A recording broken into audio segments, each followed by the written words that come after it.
potong sendiri, jahit sendiri, finishing juga sendiri. Siapa takut? Kali ini saya akan melakukan pengukuran terlebih dahulu sebelum kita lakukan pemberian lubang kancing pada mesin lubang kancing. Caranya yaitu dari atas kerah itu turun 6 cm, terus kemudian dari bawah itu naik 16 cm.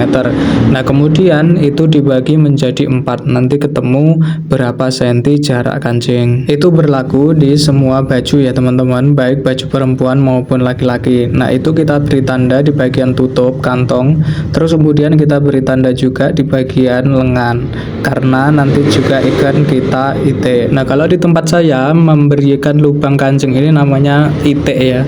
Apa itu kalau di tempat kalian bisa sharing teman-teman. Jadi yang akan kita itik kali ini yaitu sejumlah 6 biji es, dan itu kita beri tanda satu persatu seperti ini ya. Kenapa harus kita beri tanda? Karena tanda itu nanti akan memudahkan kita ketika memasang kancing. Nah, detail-detail seperti ini mungkin seringkali diabaikan oleh penjahit, namun beberapa kali kita kalau misalkan pasang kancingnya itu tidak pas, itu juga akan mempengaruhi kepada pakaian, nanti dipakai menjadi tidak nyaman. Apalagi kalau misalkan pada bagian batik yang itu bagian depannya itu menyamakan gambar, kalau kita pasang kancingnya itu asal-asalan, itu nanti gambar bagian depan itu tidak bisa nyambung, dan juga kalau dipakai itu nanti bisa kebesaran ataupun kekecilan, itu juga bisa pengaruh di kancing. Maka dari itu pemasangan kancing ini sangat diperlukan dan dibutuhkan detail-detail ukuran yang presisi juga. Nah, ini adalah cara untuk menandai bagian lengan menggunakan kapur ya.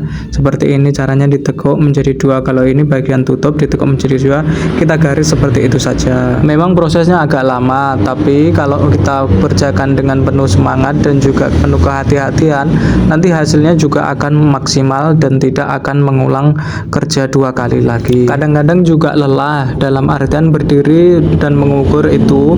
Kadang-kadang saya tidak di atas meja, kadang-kadang saya mengukur itu di bawah lantai, maksudnya di atas lantai, tidak di atas meja ya teman-teman. Tetapi bagi saya tempat itu fleksibel. Kalau teman-teman semuanya nyamannya di atas meja, itu boleh di atas meja.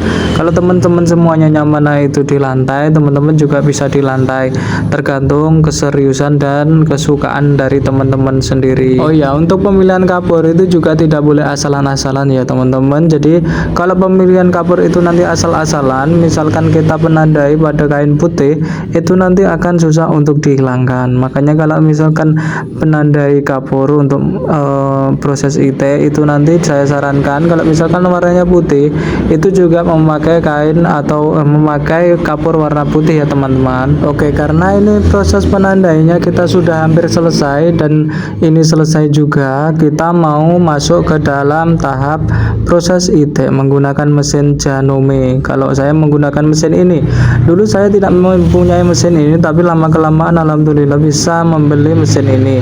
Dulu saya menggunakan itik kodok atau menggunakan mesin kecil, terus kemudian ada tambahan, saya menyebutnya itikan kodok. Kalau di teman-teman apa menyebutnya?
Dan akhirnya ya teman-teman, semuanya kita sudah selesai.